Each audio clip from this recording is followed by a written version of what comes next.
Nunes Marques, ou Cássio Nunes, o indicado do Bolsonaro que tem honrado a toga, para surpresa de muitos. E tem esquerdista falando, esse é capacho, esse está servindo e obedecendo o Bolsonaro. Não, o Nunes não tem que honrar o Bolsonaro, obedecer Bolsonaro, não. O Nunes é ministro para honrar a toga, para guardar a Constituição. E parece que é o único da corte que está fazendo isso. Parece. Provavelmente vocês viram que ontem o ministro Cássio Nunes, que foi indicado pelo Bolsonaro, ele reviu uma decisão do TSE que cassou o mandato do deputado Francisquini, um deputado estadual que foi perseguido pelo TSE numa situação de suposta fake news relacionado às urnas eletrônicas. Nesse vídeo teremos a participação do nosso parceiro e advogado Sérgio Sanoli e você vai entender juridicamente, tecnicamente, o que aconteceu nessa situação.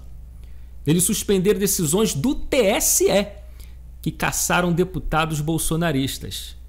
Quero falar mais especificamente do Francisquini, que é o caso de cassação por fake news. A gente viu a Daniela Lima, no primeiro vídeo de hoje, bufar, dar chilique, dizendo que ele está criando crise entre o poder, decisão monocrática, derrubando decisão colegiada do Superior Eleitoral, Tribunal, e ela sempre comemorando decisão monocrática de Fachin, de Moraes, derrubando também decisão de colegiado. Então é de acordo com um lado essa militância. Tá no primeiro vídeo, mas agora eu quero fazer um vídeo aqui com uma visão mais técnica. Antes de colocar aqui o nosso amigo Sérgio Sanoli, eu só quero fazer uma reflexão. Olha, se o TSE ou o STF ou até esses políticos que ficam entrando com ação para pedir mesmo cassação e prisão de quem solta supostas fake news tivessem o mesmo vigor, o mesmo empenho, vontade de caçar e de prender quem meteu a mão no nosso dinheiro, de quem assaltou, quem é corrupto, eu tenho certeza que esse Brasil iria começar a mudar de uma maneira tão significativa que iríamos disparar e orgulhar o mundo, o país e o mundo. Mas não, estão fazendo de tudo para prender quem não é ladrão, caçar e prender. E sempre fizeram e continuam fazendo ações para proteger bandidos corruptos, até soltar da cadeia, dar aval para se candidatar. Gente, o STF inventou um candidato, pegou um candidato de dentro da cadeia, deu aval para disputar a eleição. Olha o nível. Por isso que eu chamo o Lula de candidato do STF, porque foi o STF que arranjou esse candidato aí lá de dentro da cadeia, para tu ver. E agora, quero dar sim os parabéns ao Nunes Marques pela decisão, pela coragem, pela bravura, por estar honrando a toga. E vou colocar aqui agora o vídeo do nosso amigo Sérgio Sanoli para você entender a questão da jurisprudência, é importante, e aí o lado mais técnico da história e da decisão, tá certo? Deixa o like, comenta, compartilha o vídeo e vamos lá. Ao mesmo tempo que é muito importante que a gente consiga popularizar o direito, é interessante que a coisa não fique tão descaracterizada de forma a gente aplicar coisas erradas no dia a dia. Eu quero dar um exemplo para vocês de uma coisa chamada jurisprudência.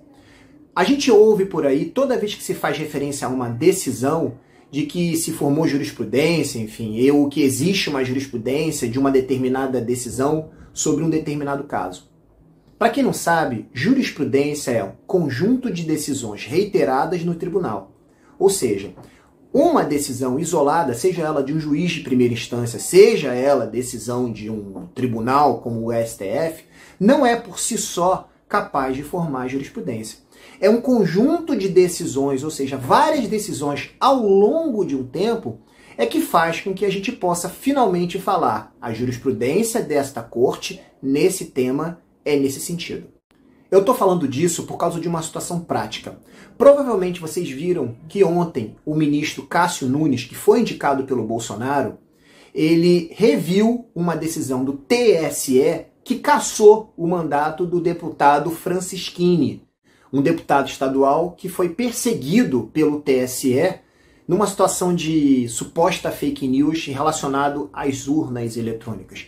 Eu não vou tratar aqui do fato, daquilo que ele falou exatamente, até porque eu acho que é um absurdo você considerar fake news motivo para uma cassação. Até porque o fundamento que foi dado na cassação seria abuso de poder econômico, e é o tipo de coisa que não aconteceu, porque ele divulgou informação que chegou até ele e ele era responsável pelo partido para fazer a fiscalização das urnas. Para quem não sabe, todo partido ele tem o direito de indicar pessoas para que seja feita a fiscalização do escrutínio, né, da votação. Né? Ele era a pessoa responsável por isso. E ao final do dia, ele divulgou esse vídeo no qual algumas pessoas questionavam o que aconteceria com a urna. Né? No caso concreto, isso nunca poderia implicar na cassação do seu mandato por um único motivo. Seria impossível, àquela altura do campeonato, ao final da votação, que aquele vídeo dele de alguma forma fizesse as pessoas mudar de opinião em relação à votação. Então isso aí já está meio que descartado. O que eu quero falar em relação à jurisprudência é porque essa decisão do TSE que cassou o deputado Francisquini, ela foi feita com base em uma decisão do TSE, que foi chamada de jurisprudência, e daí o meu comentário inicial, quando na verdade era apenas uma decisão isolada que mudava completamente, aí sim, a jurisprudência do TSE durante anos. O TSE, em outras palavras, sempre julgou de uma determinada forma. Depois deste caso em específico, um único caso, houve uma decisão em que ele foi cassado, mudando completamente o entendimento da corte, que era em outro sentido. Seria natural que, posteriormente a isso, fosse sinalizada essa mudança de entendimento, para que aí sim a gente pudesse falar de jurisprudência. Só que mais que isso, existe uma peculiaridade em relação à legislação eleitoral, que é o princípio da anualidade. Você, necessariamente, só pode surtir efeitos, e eu estou falando aqui de uma alteração legislativa, não houve nenhuma mudança legislativa. Você pode falar apenas em mudança legislativa que os seus efeitos surtam um ano após a sua promulgação. Ou seja, se para a lei surtir efeito, ela tem que necessariamente aguardar um ano para que você possa aplicar o caso concreto, o que dirá de um entendimento repentino de jurisprudência, que eu falei com vocês no início, não houve mudança de jurisprudência. Houve apenas uma jurisprudência que, num caso isolado, alterou o seu entendimento. Um pouco parecido com o que aconteceu com Lula, né? Porque até o caso do Lula, o STF inteiro julgava de um jeito. No caso do Lula, especificamente, mudou o entendimento em relação à segunda instância e é por isso que ele está na rua. Então, pessoal, é importante que a gente possa repercutir esse tipo de coisa, porque a gente possa esclarecer tecnicamente, óbvio, de uma forma extremamente simples, popular e acessível a todas as pessoas, mas sem perder a tecnicidade, que é intrínseca a qualquer tipo de processo judicial e ao direito como um todo. Se você curtiu esse vídeo, não se esqueça de deixar um comentário e se inscrever no canal.